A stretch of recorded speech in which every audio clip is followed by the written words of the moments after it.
Maraming pong salamat. Yun lang po ang hinihiling ko. Hustisya para sa aming mga minamahal sa buhay. Ano po ang pangalan? Si Roderick, ang anak ko po, si Roderick Mulot. At yung pong anak niya, ako po, 18 years old, nang pinatay po, si Raymond Jan Mulot.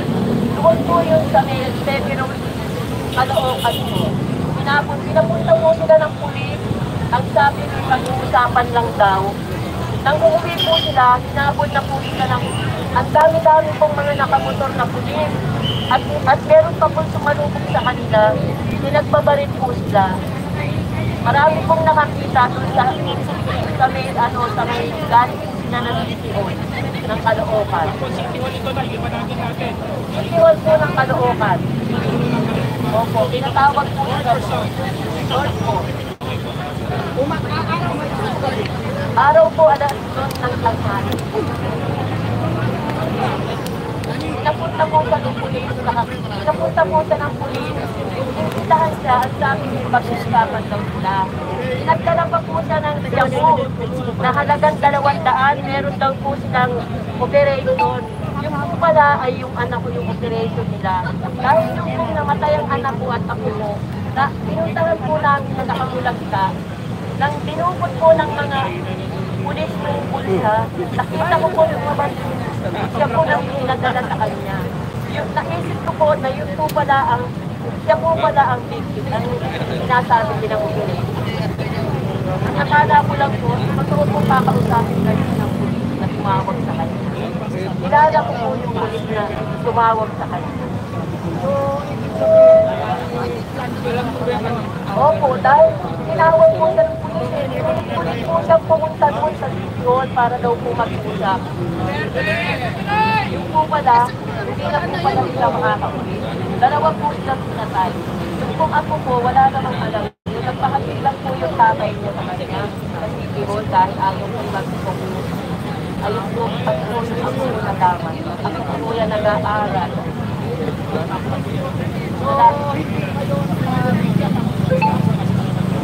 Hindi po.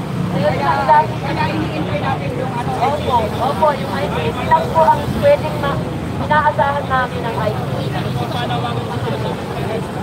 Panawagan ko po sa sinabi. Sana po, papasukin niyo ang ICC dito para po makatulong sa amin.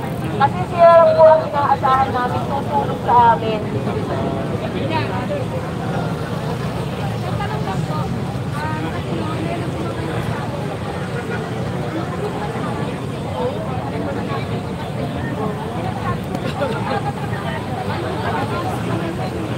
Ma'am, pwede po naman nilang ulihin yun, ikulong na lang po.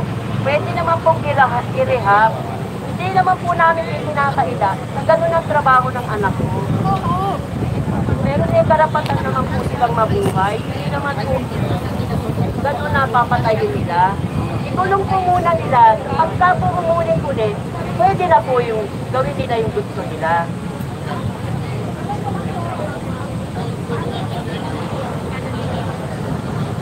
Nandurot po sa akin, yung mga apo niya, nandurot po. Kasi po nung nabubuhay yung anak ko, siya po lahat nagbibigay sa anak niya, sa apo niya, sa amin lahat po. Ngayon po, naghahanap buhay na po yung mga anak ko.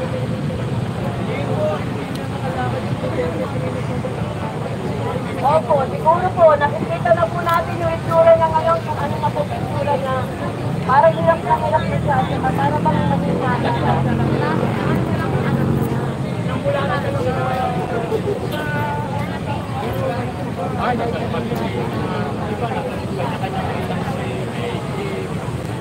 Hindi po, ang kailangan po talaga yun.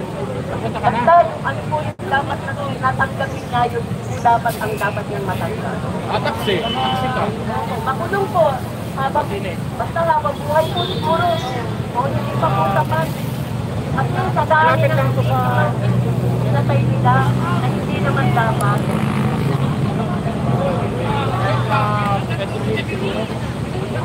Sa atin pong presidente, sana po payagan yung ICC na makapasok dito. Yan yung po nang tayo namin na nagsusunod para na dito. Sana po Ito, minyan. Ito,